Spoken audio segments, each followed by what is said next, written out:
अस्सलाम वालेकुम class 9। I hope आप सब सेहत और ईमान की बेहतरीन हालत में होंगे। आज का अपना लेसन स्टार्ट करते हैं dated 12 June 2020 Friday. Class 9 biology from chapter number 8। Chapter number 8 से जो हमने लास्ट लेसन किया था या लास्ट टॉपिक किया था, हम कंपोनेंट ऑफ ह्यूमन फूड पढ़ रहे थे कि इंसान की जो खुराक है, मैं आप जो खाना खाते हैं उसके अज्जा क्या हैं, उसके अंदर क्या क्या चीज़ें शामिल होती हैं। इसमें हमने कार्बोहाइड्रेट्स पढ़ लिया था, लिपिड्स भी पढ़ लिया था, प्रोटीन्स, मिनरल्स हमने स्टार्ट कर लिए थे। और मिनरल्स में आज जो हम पढ़ रहे हैं वो role of calcium and iron, यानी कि कैल्शियम और लोहे की एक फॉर्म है, आयनिक फॉर्म, उसका हमारी बॉडी में क्या किरदार है। सबसे पहले कैल्शियम हमें क्यों चाहिए होती है, हमें क्यों फिक्र करनी चाहिए कि हमारी खुराक में जो हम खाना खा रहे हैं डेली बेसिस पे उसमें कैल्शियम है या नहीं। क्यों? क्योंकि कैल्शियम हमारी बोन्स की फॉर्मेशन यानी उसकी डेवलपमेंट और उसकी मजबूती के लिए ज़रूरी होती है। सिर्फ बोन्स ही नहीं, टीथ जो कि बोन्स ही हैं, उनकी स्ट्रेंथ और उनके सलामत रहने के लिए भी कैल्शियम बहुत इम्पॉर्टेंट है। फिर इसके अलावा सिर्फ बोन्स ही को नहीं चाहिए होता, बल्कि हमारी जो सेल मेम्ब्रेन्स हैं उनमें भी कैल्शियम रिक्वायर्ड होता है। हमारे जितने भी कनेक्टिव टिश्यूज़ हैं, मसलन हमारे मसल्स को हड्डियों से जोड़ने वाले जितने भी टिश्यूज़ हैं जिनको हम टेंडन्स कहते हैं, उनको कैल्शियम चाहिए होता है। अगर कैल्शियम की कमी होगी तो ये कनेक्टिव टिश्यूज़ हमारे कमज़ोर हो जाएंगे।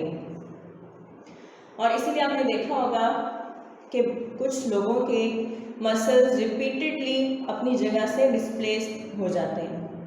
रीज़न क्या होती है? Calcium deficiency. फिर हमारी बॉडी में बहुत सारे एंजाइम्स होते हैं जो बायोकेमिकल रिएक्शंस करवा रहे होते हैं हमारी बॉडी में, जो हमारी लाइफ के लिए, हमारे एक्टिव रहने के लिए ज़रूरी हैं। उनकी एक्टिविटी के लिए कैल्शियम की ज़रूरत होती है। कैल्शियम एज अ को फैक्टर या एज अ एक्टिवेटर कह लें, उनको ज़रूरत होता है। फिर इसके अलावा हमें अगर कोई ज़ख़म लग जाता है तो ब्लड क्लॉट फॉर्मेशन हो जाती है ना थोड़ी देर बाद। ये ब्लड क्लॉट की फॉर्मेशन, उसमें भी हमें कैल्शियम की मदद चाहिए होती है। अगर कैल्शियम की कमी होगी तो ब्लड फ्लो करता रहेगा, ज़्यादा देर तक ब्लड ज़ाया हो जाएगा और उससे सीरियस प्रॉब्लम्स भी हो सकते हैं। चलिए, ये तो इम्पोर्टेंस थी कैल्शियम की कि हमें कहाँ कहाँ चाहिए होता है। अब हमें कैल्शियम कहाँ से मिले, हमारी खुराक में कैल्शियम कहाँ से हमें मिलेगा? दूध से, पनीर से, अंडे की जर्दी से, लोबिये वगैरह जितने भी हैं, नट्स में आपके पीनट्स यानी मूंगफली भी आ जाती है, इसमें बादाम भी आ जाते हैं, सब आ जाते हैं। कैबेज, गोभी में आपको कैल्शियम मिल जाएगा। अगर कैल्शियम की डिफिशिएंसी हो जाए तो क्या होता है? टेटनी, तशन्नुज हो जाता है, जिसमें इंसान को फिट्स पड़ते हैं, झटके पड़ते हैं और मसल्स एबनॉर्मली खिंच जाते हैं। ये बहुत डेंजरस बीमारी होती है। इसमें पूरी की पूरी बॉडी एक ऑटोमेटिकली खिंचाव का शिकार हो जाती है। बैक बोन, जितने भी मसल्स हैं टांगों के, बाजू के, वो सब के सब खुद ब खुद इतने ज़्यादा खिंच जाते हैं कि बॉडी टेढ़ी हो जाती है और उससे जॉइंट्स के ख़राब होने का भी अंदेशा होता है। सो दैट्स वाई ऐसे पेशेंट को जब ये दौरा पड़े टेटनी का, तो जो साथ वाले होते हैं उन लोगों को उससे पकड़ के रखना पड़ता है ताकि उसके जॉइंट्स ना टूटे, उसके जॉइंट्स डैमेज ना हो, उसके मसल्स कहीं ज़ख्मी ना हो जाएं। फिर इसके अलावा अगर कैल्शियम की डेफिशिएंसी है तो आपकी बोन्स सॉफ्ट हो जाएंगी। आपने देखा होगा कि जो बूढ़े हजरात होते हैं, जो बुज़ुर्ग हजरात होते हैं, उनकी स्पेसिफिकली बोन्स शहरों में सॉफ्ट होती हैं और उनको मामूली सा बहाना चाहिए होता है। वो थोड़ा सा भी अगर कहीं गिर जाए तो उनकी बोन्स टूट जाती हैं। क्यों? क्योंकि उनमें कैल्शियम की डेफिशिएंसी की वजह से बोन्स बहुत नरम हो चुकी होती हैं। और आजकल यंगस्टर्स को भी ये प्रॉब्लम है। क्यों? क्योंकि वो डाइट का ख्याल नहीं रखते। उन्हें नहीं पता कि हमारी फूड में, हमारी डाइट में कैल्शियम होनी चाहिए और हम कहाँ से इसको बैलेंस करें। फिर अगर कैल्शियम की डेफिशिएंसी है तो एक और भी प्रॉब्लम है कि ब्लड क्लॉट्स की फॉर्मेशन में देर लगेगी। अगर हमें ज़ख़म लगेगा तो वो बहुत अरसा लेगा ठीक होने के लिए। सो ये अगर डेफिशिएंसी हो जाए हमें नुकसान हैं। फिर आयरन, जिसका सिंबल है Fe। आयरन हमें कहाँ कहाँ चाहिए होता है? क्या हमारी बॉडी में लोहे की ज़रूरत होती है? अच्छा, ये वो लोहा नहीं है जो चंक्स की फॉर्म है, बल्कि डिफरेंट फॉर्म है। ये प्लांट्स में होता है या फूड वगैरह में होता है। इसकी ज़रूरत कहाँ होती है? ऑक्सीजन ट्रांसपोर्ट में। आपके फेफड़ों से ऑक्सीजन को पिक करना और उसको बॉडी के हर सेल तक पहुँचाना, ये काम कौन करता है? आयरन करता है। प्लस हमारी बॉडी में आयरन स्टोर होती है।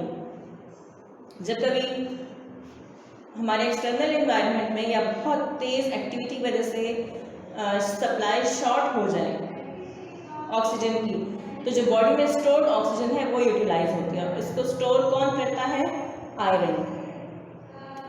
फिर हेमोग्लोबिन, जो हमारे रेड ब्लड सेल्स का एक बहुत बड़ा हिस्सा है। हमारे रेड ब्लड सेल्स में हेमोग्लोबिन भरी होती है और इसी वजह से हमारे ब्लड का कलर रेड होता है। इसका फंक्शन क्या है? हमें ये पता है कि जो रेड ब्लड सेल्स हैं वो ऑक्सीजन को ट्रांसपोर्ट करते हैं। कैसे ट्रांसपोर्ट करते हैं? क्योंकि वो उनमें हीमोग्लोबिन भरा होता है। हीमोग्लोबिन में भी एक्चुअली आयरन एक कंपोनेंट है। आयरन हर मॉलिक्यूल के अंदर मौजूद होता है और बेसिकली आयरन ही ऑक्सीजन को पकड़ता है अपने पास और टिश्यूज में लेके जाता है। आयरन के बगैर ना तो हीमोग्लोबिन किसी काम की है और ना ही रेड ब्लड सेल्स। ठीक है। फिर मायोग्लोबिन।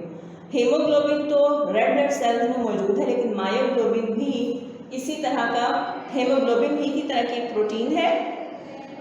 इसके अंदर भी हेमोग्लोबिन की तरह आयरन मौजूद होता है और इसका भी काम क्या है? आयरन की ही वजह से इसका भी काम ये है कि ऑक्सीजन को पकड़ के रखे मसल्स के अंदर, और इसी की वजह से मसल्स का कलर रेड होता है। ठीक है। तो जो हमारे मसल के सेल्स है उसमें हेमोग्लोबिन नहीं होता बल्कि मायोग्लोबिन होता है और ये हमारे मसल्स में ऑक्सीजन को स्टोर करता है। ठीक है। ना सिर्फ ब्लड में ऑक्सीजन की जो सप्लाई है, ट्रांसपोर्ट है, उसके लिए हमें आयरन चाहिए होगा हेमोग्लोबिन के अंदर, बल्कि हमारे मसल्स में भी ऑक्सीजन को स्टोर करने के लिए मायोग्लोबिन के अंदर आयरन की ज़रूरत है। आयरन के बगैर मायोग्लोबिन ऑक्सीजन स्टोर नहीं कर सकता हमारे मसल्स के अंदर। फिर आयरन सेल्स के अंदर जो एनर्जी की प्रोडक्शन हो रही होती है एटीपी की फॉर्म में, उस प्रोडक्शन के लिए भी आयरन चाहिए होता है। अगर आयरन नहीं होगा तो आप जितना मर्जी खाना खा लें, आपको वीकनेस फील होगी। क्यों? क्योंकि जो आपके फूड से एनर्जी निकालनी थी सेल्स के अंदर, वो किसने करनी थी? उसके लिए तो एक्चुअली आयरन चाहिए था। आयरन तो है ही नहीं, तो आप जितना मर्जी खाना खा लें आपको वीकनेस रहेगी। फिर आयरन सेवरल एंजाइम, बहुत सारे एंजाइम्स हैं जिनको एक्टिव करने के लिए, फंक्शनल करने के लिए आयरन चाहिए होता है।